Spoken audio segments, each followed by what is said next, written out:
Desarrollo cognitivo de Piaget.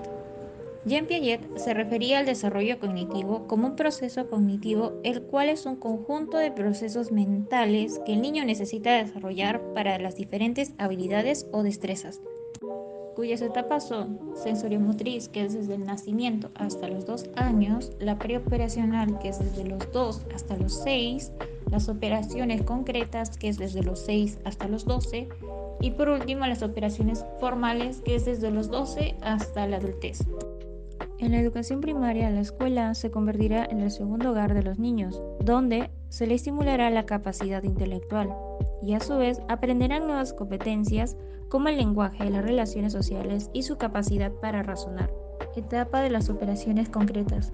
Características de las operaciones concretas. En primer lugar, encontramos el inicio y despertar del pensamiento lógico. Aquí el niño elabora sus propios argumentos.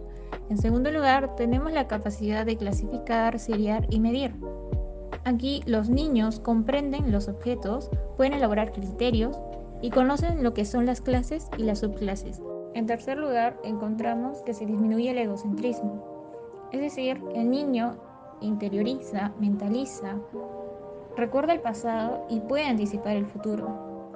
Por último, encontramos la interiorización del conocimiento. Aquí el niño reconstruye mentalmente lo que ya ha vivido en la sociedad. De acuerdo con Piaget, durante los años de primaria, el niño va a empezar a utilizar operaciones mentales y lógicas para poder reflexionar sobre hechos y objetos de su ambiente.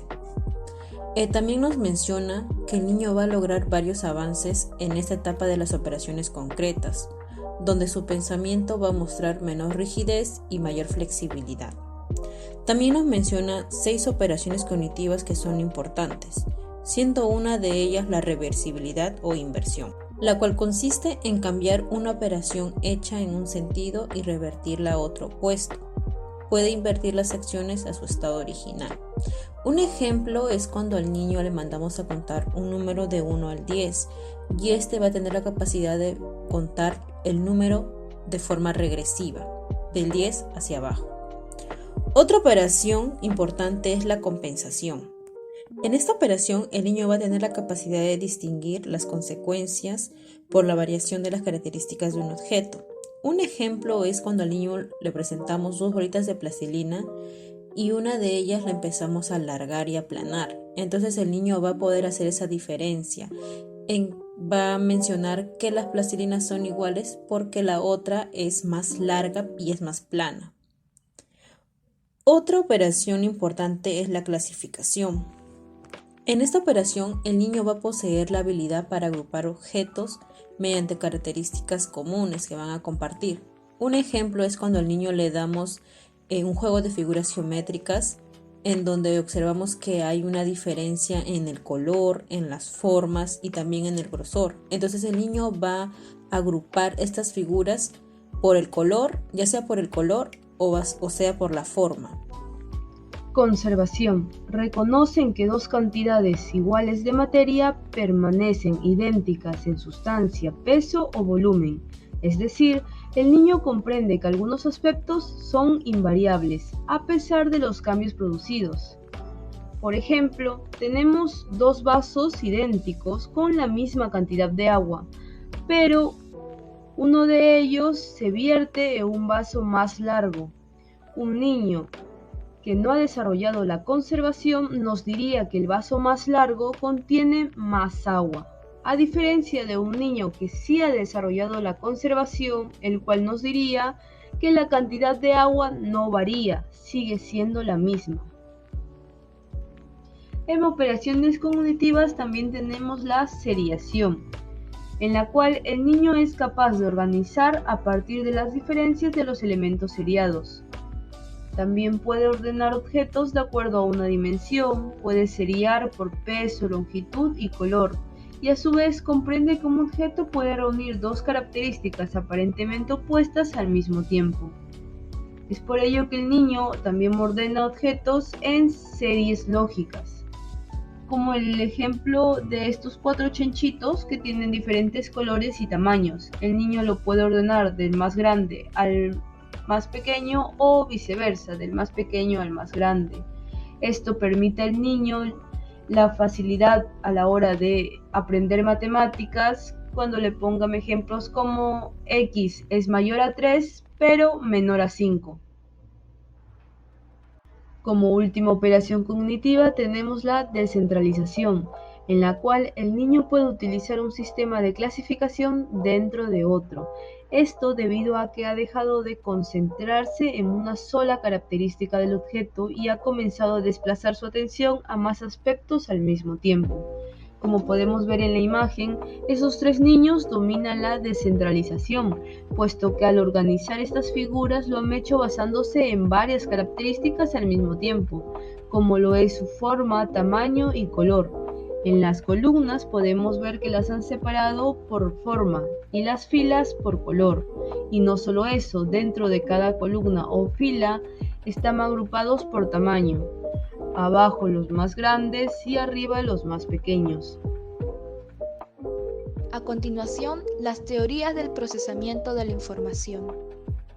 Estas tienen como objetivo estudiar los procesos cognitivos como la percepción, atención y la memoria. El niño, gracias a la escolarización y desarrollo del sistema nervioso, tendrá la capacidad de seleccionar y procesar información. Tendrán una mayor capacidad de atención y podrán enfocarse en actividades cognitivas mucho más complejas. Procesos cognitivos básicos de 6 a 12 años. El funcionamiento cognitivo empieza a desarrollarse eficazmente conforme van creciendo. Y entre los procesos cognitivos básicos encontramos a la percepción, atención y memoria. Percepción. La percepción implica la captación de información a través de nuestros sentidos y su posterior procesamiento para dar un significado a todo ello. Se trata de un mecanismo activo, selectivo, constructivo e interpretativo. Cuando decimos que percibimos algo, es que tuvimos una experiencia que se interpretó gracias a los sentidos. Y en los niños, este proceso perceptivo se divide en 3 teorías. Primero, aprendizaje ambiental. Es la experiencia que tiene el niño construyendo percepciones más detalladas, considerando su entorno. Por su parte, la etología, que estudia las causas del comportamiento, nos dice que el ser humano está listo para percibir desde el nacimiento. La tercera teoría es el desarrollo cognitivo, la cual influye en la percepción del niño debido a las operaciones mentales que realiza dentro del cerebro para procesar información que fue adquirida por el aprendizaje o experiencia, por lo cual el niño con la información obtenida formará una imagen de la realidad que los rodea. La atención consiste en concentrarse y filtrar las distracciones. Influyen factores físicos y psíquicos. Algunos pueden ser las emociones, las repeticiones, las motivaciones, las novedades, entre otros. La atención se divide en 4. 1. Atención sostenida, que consiste en mantener por un largo tiempo la atención en un estímulo a pesar de las distracciones. Otro es la atención dividida, que trata de atender a varios estímulos a la misma vez. Un ejemplo es cuando el alumno debe prestar atención al profesor, ver la pizarra y tomar apuntes, todo al mismo tiempo. El tercer tipo es la atención selectiva, que consiste en elegir de varios estímulos un solo estímulo.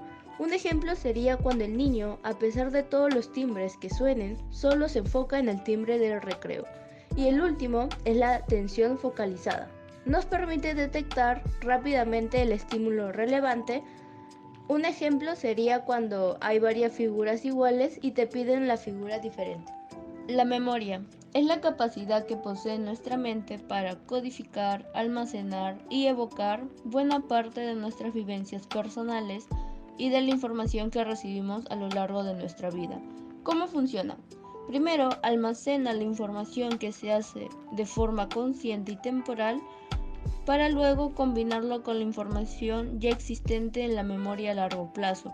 Luego, se retiene la información, es decir, es la forma en que se almacena la información en la memoria. Existen diferentes códigos, por ejemplo, de forma visual, motora, acústica, verbal, entre otras. Y finalmente, la recuperación consiste en la evocación de sucesos, eventos o información almacenada en el pasado. Como conclusión, la teoría de Piaget nos permite reconocer el proceso de cómo los infantes desarrollan sus capacidades cognitivas de aprendizaje. No obstante, dicha teoría influye a gran escala en la formación profesional actual, ya que permite comprender los esquemas mentales del individuo y de cómo estos puedan llevar a cabo dicha teoría en el ámbito de la educación. Así como también podemos señalar que los códigos de moralidad establecidos desde la niñez, según la teoría, influyen en la manera de concebir el orden y la coherencia de un sujeto en su ámbito profesional y de cómo éste se desenvuelva en el área personal y laboral.